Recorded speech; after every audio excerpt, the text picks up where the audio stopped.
Assalamualaikum warahmatullahi wabarakatuh. Perkenalkan, nama saya Gavin Kurniawan.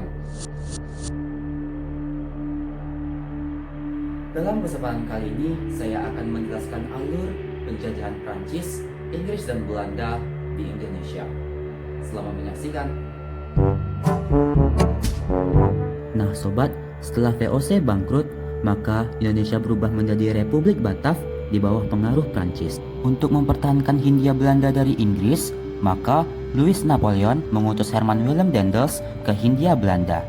Daendels ini memegang erat semboyan Prancis, yakni Liberté, Égalité, dan Fraternité.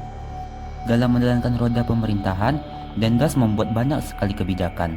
Kebijakan yang paling terkenal yaitu membangun jalan raya Anyar Panarukan 1000 km. Kemudian, Daendels digantikan pada tahun 1811 oleh Jan Willem Janssens untuk memperbaiki keadaan yang telah ditinggalkan Daendels.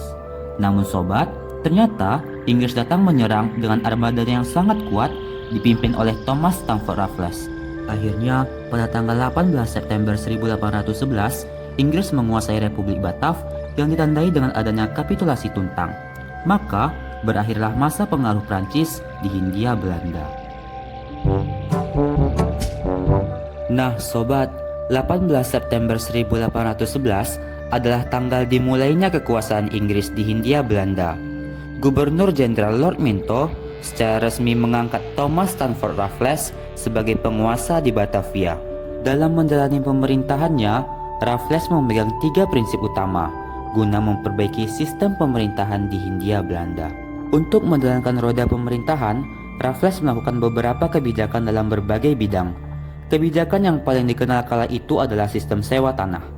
Menurut Raffles, pemerintah adalah satu-satunya pemilik tanah yang sah. Oleh karena itu sobat, sudah selayaknya penduduk Jawa membayar pajak sewa tanah kepada pemerintah. Berakhirnya pemerintah Raffles di Hindia Belanda ditandai oleh adanya Konvensi London pada tahun 1814 yang kemudian digantikan oleh John Vandal yang berkuasa hanya dalam 5 hari. Sejak tahun 1816, Inggris secara resmi menyerahkan kembali kekuasaannya kepada Belanda.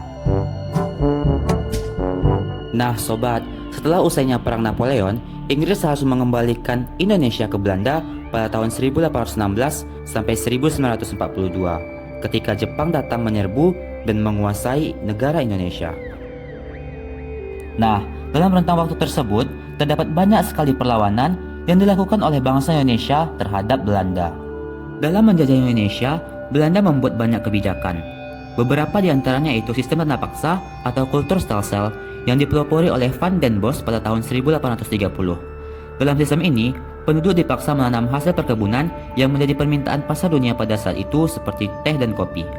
Hasil tanaman itu kemudian diekspor ke mancanegara. Tentu sistem ini melanggar HAM dan menyengsarakan rakyat Indonesia. Sistem ini akhirnya dihapus pada tahun 1870. Nah, selain kultur stelsel, Belanda juga membuat sistem politik pintu terbuka. Belanda berpendapat bahwa kegiatan ekonomi Indonesia harus ditangani oleh pihak swasta, sementara pemerintah cukup mengawasi saja. Latar belakang politik pintu terbuka yaitu adanya Undang-Undang Agraria 1870 dan Undang-Undang Gula. Apa dampaknya bagi rakyat Indonesia? Dampaknya yaitu semakin banyaknya investor asing masuk Indonesia dan memberikan kesempatan yang lebih luas kepada pengusaha perkebunan gula, baik itu bidang perkebunan maupun pertambangan. Kebijakan yang dibuat oleh Belanda sangat menyengsarakan rakyat dan mengeruk sumber daya alam di Indonesia, sehingga timbullah banyak peperangan melawan Belanda. Tak hanya peperangan, pada awal abad ke-19 mulai muncul gerakan nasionalis dan organisasi seperti Budi Utomo, Serikat Dagang Islam, dan lain-lain. Akhirnya, pada tanggal 8 Maret 1942, Belanda menyerah tanpa syarat kepada Jepang dalam perundingan Kalijati. Inilah akhir penjajahan Belanda sekaligus mengawali era pendudukan transisi Jepang di Indonesia. Demikianlah yang dapat saya sampaikan penjelasan mengenai perlawanan rakyat Indonesia dan penjajahan Jepang akan dijelaskan oleh Bu Elda dalam video selanjutnya. Ingat kata Bung Karno, perjuanganku lebih mudah karena mengusir penjajah, tapi perjuanganmu akan menjadi sulit karena melawan bangsamu sendiri. Terima kasih.